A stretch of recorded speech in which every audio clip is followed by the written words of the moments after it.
Okay, Reed, so we have you here over the ball. Things I liked. I mentioned the club face is squared up behind the ball nicely. You did that on a regular basis.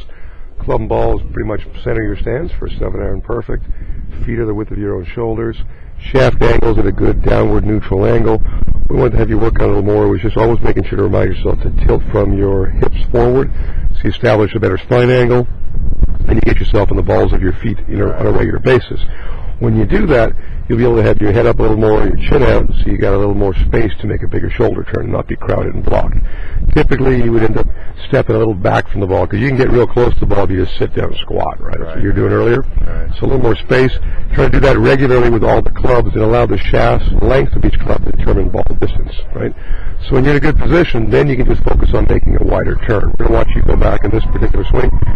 You can still see there's a little tendency to get either handsy and picking the club up. And that's more a byproduct from when you were crowded and you didn't want to fall over, so you got to pick it up. Okay.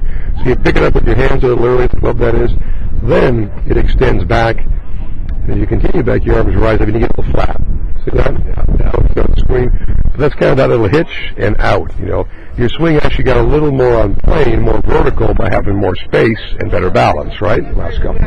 So from there, the club comes down, you bring it back in a good angle, bring your hands in from an inside position, extend them outwardly through the ball, and then turn on through.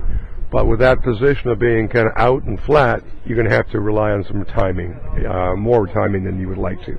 So basically, the less moving parts to your swing, and just try to focus on the trigger of that club head moving away from the ball with some width and not being lifted with your hands early in the takeaway, right? And better spacing will make that easier.